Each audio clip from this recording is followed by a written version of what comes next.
Күн балдары.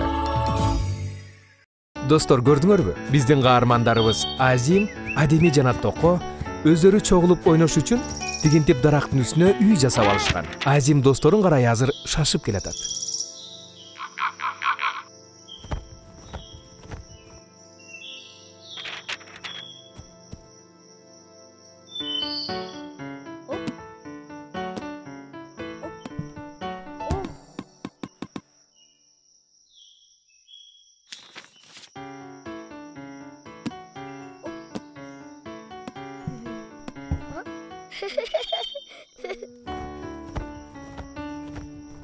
Достор, менде сонун бир ой пайда болду. Бизге робот керек. А роботты кайдан алабыз? Өзүбүз жасайбыз. Өзүбүз? Микрондун жардам бергич роботтору бар экен. Биздин дагы өзүбүздүн роботубуз болуш керек. Кантип жасайбыз? Мен мурда робот жасап көргөн эмесмин. Мен бардыгын ойлоп таап койдум. Биздин робот аябай акылдуу болот. Бардык суроолорго жооп бере ала турган робот жасайбыз. Башы кыйын иштеген, ошондо микронду дагы жеңе алабыз. Ура! Биздин кандай жардам керек? Үйүңөрдөн кереги жок, техниканын баарын алып келгиле.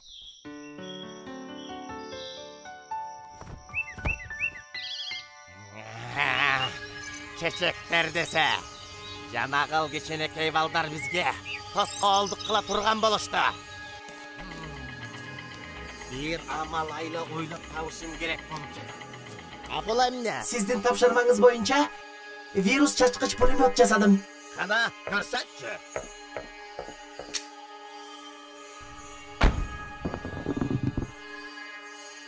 Вирус чачкыч пулеметин ушунбу? Мунун эч нерсеге жарабайт. Шеф, сиздин тапшырма боюнча вирус чачкыч замбиректин чийим долбоору даяр болду. Жакшы. Демек бул замбирек менен алыстан туруп эле вирустарды шаардын үстүнөн чатсак болот экен. Замбирек деген эмне? Пушка.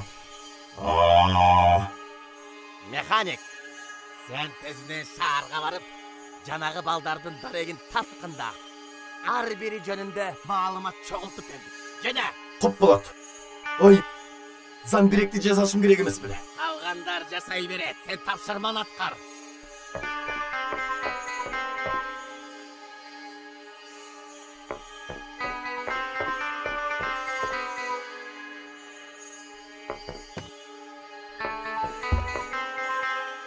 Силер замбиректи жасагыла. Жарайт. Жарайт. Ай, мабыл лампаны оңдоп койсоңор бала. Робот жасап эмне кылабыз? Мүмкүн ал робот тескерисинче кайра бизге каршы чыксачы?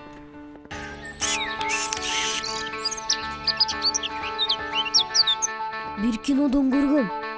Робот өзүн ойлоп тапкан кишилерге душман болуп чыкканын. Токо, болбогон кепти айтпачы. Андай болбойт. Биз жасаган робот эң жакшы робот болот. Керектүү маалыматты убакыт коротпой дароо таап турабыз. Андай болсо жакшы. Мен таптакыр эле күлөгөн желмогуз роботту элестетип алыптырмын.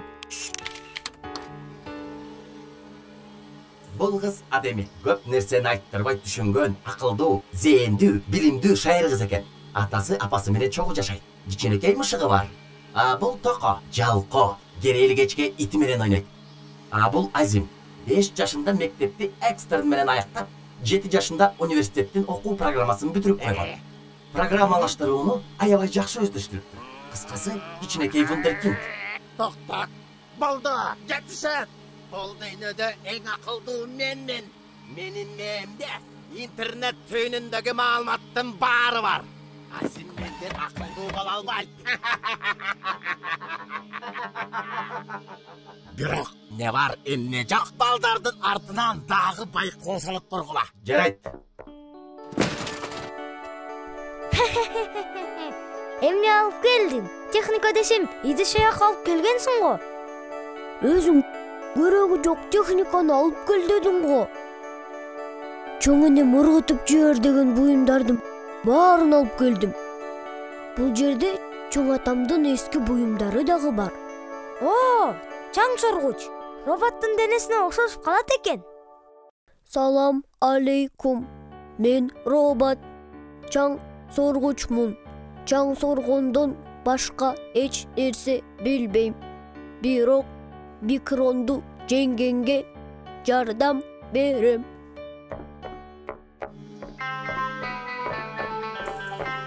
Кичинекей балдардын артынан аңдып эмне кыласың? Алар деген болгону кичинекей балдар да жашта эмес. Акылдуу болсо, чоң кичинесине карабай, бизге тоскоолдук жаратышы мүмкүн.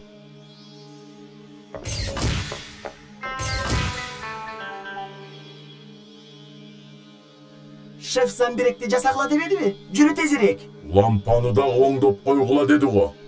Лампа маанилүүбү? Же Замбирекпи? Албетте Замбирек. Анда жүрү. А дегенде Замбиректи жасайлы.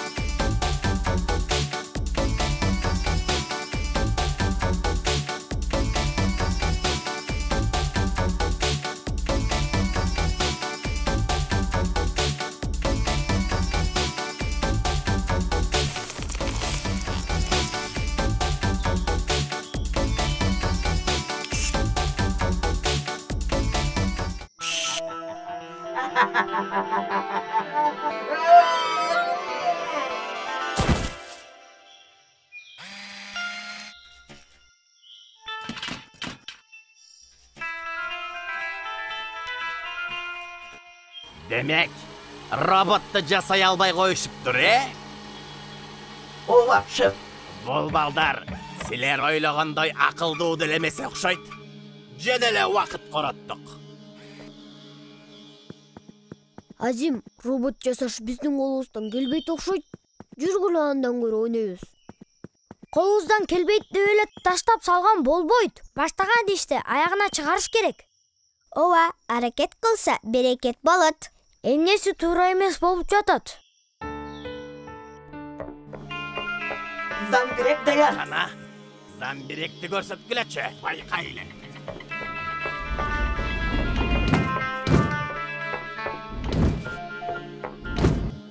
Бир нерсеге илинип калды. 4 катуу. Азыр.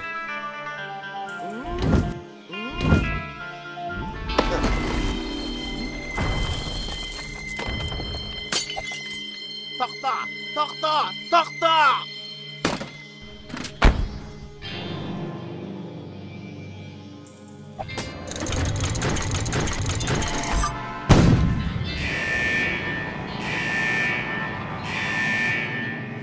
Акмактар! Лампочканы оңдоп койгула дебедим беле?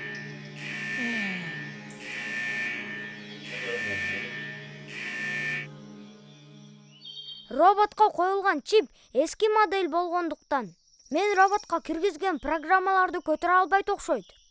А бирок телефонуң чипин чечип салсаң, телефонуң иштебей калат да? Роботубуз иштесин десек, телефонду садага чабышыбыз керек. Телефон сеники. Буйруса азыр иштетебиз.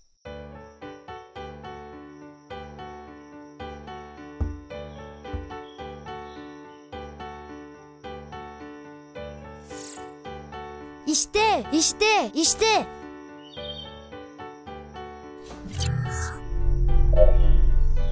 Ура! Кутман күнүңүздөр менен. Мен робот Жан Соргуч.